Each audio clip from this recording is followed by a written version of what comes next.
নির্বাচন একটা জাগতিক বিষয়। তো এখন কথা হচ্ছে কি, বাংলাদেশের মানুষ তো গত 15-16 বছর ধরে তো কোনো নির্বাচনে ভোট দিতে পারেন না। It is very difficult to assess the minds of the people. কারণ আপনি তো ট্রেন্ডটা জানেন না। 15-16 বছরে তো মানে অনেক কিছুর পরিবর্তন ঘটেছে, তাই না? 15-16 বছরে মানুষ যেমন ভোট দিতে পারেনি, নতুন প্রজন্মের মানে আপনার ভোটার বেড়েছে, যেটা আপনার 4.5 কোটি আপনার প্রতিনিধিও মানে আলোচনা করছিলেন। তাদের মাইন্ডসেটটা কি, দ্যাট ইজ ভেরি ইম্পর্টেন্ট। তারা কাদেরকে ভোট দিচ্ছেন, কাদের মধ্য দিয়ে তারা তাদের নিজেদের যে স্বপ্ন, আকাঙ্ক্ষা, প্রত্যাশাগুলো, কারা দায়িত্ব, সরকার পরিচালনার দায়িত্ব পেলে কারা তাদের মানে ড্রিম, তাদের অ্যাসপিরেশন, তাদের হোপ ম্যাটেরিয়ালাইজ করতে পারবেন, দ্যাট ইজ ভেরি ইম্পর্টেন্ট।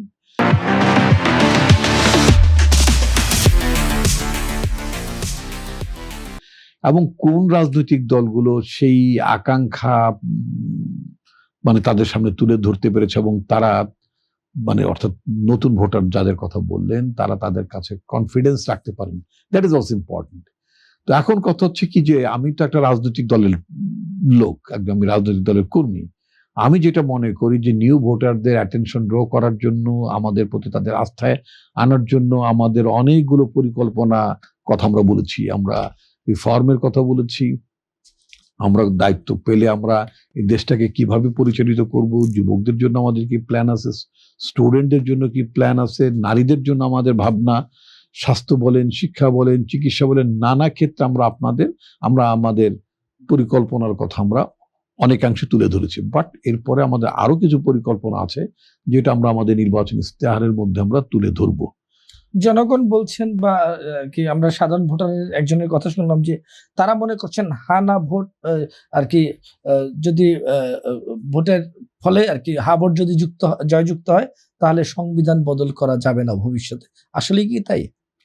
না, আপনি একটি হানা ভোট দিয়ে আপনি যেমন সংবিধানের পরিবর্তন আনবেন, ভবিষ্যতে আরেকটি হানা ভোট দিয়েও তো আপনি সংবিধানের পরিবর্তন আনতে পারেন। সংবিধান তো কোনো আপনি স্ট্যাটিক কিছু না যে আপনার চিরস্থায়ী একটা ব্যবস্থা থাকবে, তা তো না। আপনার সময়ের প্রয়োজনে, যুগের প্রয়োজনে, মানুষের আকাঙ্ক্ষার সাথেই তো আপনার সংবিধানের মানে পরিবর্তন হবে।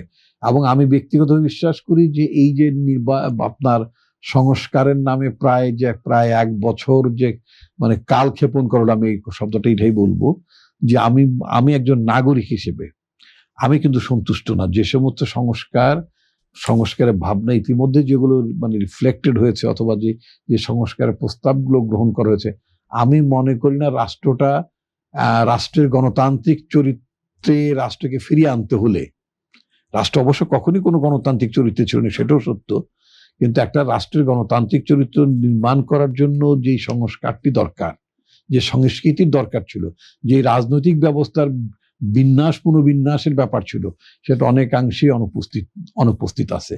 যেমন ধরুন আমি ছোট করে যদি বলি, আমরা যদি বলি যে মানে রাজনৈতিক নেতারা সাধারণত যেটা বলেন, লিবারাল ডেমোক্রেসিতে যেটা বলেন যে সংসদই হচ্ছে সমস্ত আলোচনার প্রাণকেন্দ্র, তো সংসদে হবে রাজনীতির মূল উপজীব্য বিষয়। কিন্তু সেখানে আপনি দেখবেন যারা সংসদ সদস্য হন, তারা একেবারে খুবই অধিকাংশের জনবিচ্ছিন্ন মানুষ। তারা সংসদ সদস্য হয়ে যাওয়ার পর তারা সেভাবে জনগণের কাছে যান না, এলাকায় যান না, তারা ঢাকা বেসড হয়ে যান। এবং সংসদীয় কর্মকাণ্ড একটা এমপি শুধুই মাত্র আপনার এমপি হওয়াটাই কি তার খুব মানে গুরুত্বপূর্ণ টাস্ক? তিনি সংসদে কি রোল প্লে করেন, কমিটি বিজনেস গুলোতে তিনি কি রোল প্লে করেন? আমাদের অধিকাংশ সংসদ সদস্য তো এটাকে ফুল টাইম জব হিসেবে গ্রহণ করেন না। যেটা সংস্কার হওয়া দরকার ছিল সেটা হচ্ছে যে সংসদ সদস্যের পুরো কাজটি ফুল টাইম মানে পূর্ণকালীন দায়িত্ব বলে গণ্য করা উচিত ছিল, এক। এবং কোনো সংসদ সদস্য তিনি তার দায়িত্ব পালনকালে তা কোনো কনফ্লিক্ট অফ ইন্টারেস্ট, অর্থাৎ তিনি অন্য কোনো ব্যবসা বাণিজ্য অথবা তার অন্য কোনো স্বার্থ থাকবে, অর্থনৈতিক স্বার্থ থাকবে, ব্যবসায়িক স্বার্থ থাকবে, এই কাজগুলোর মধ্যে তিনি জড়িত থাকতে পারেন না।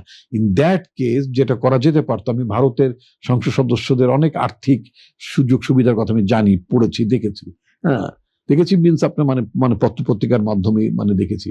তার খুবই কম সংখ্যক মানে মানে আমি যে সুযোগের কথা যদি বলি, আমাদের দেশের সংসদ সদস্যদের বেতন ভারতের সংসদ সদস্যদের তুলনায় অনেক কম।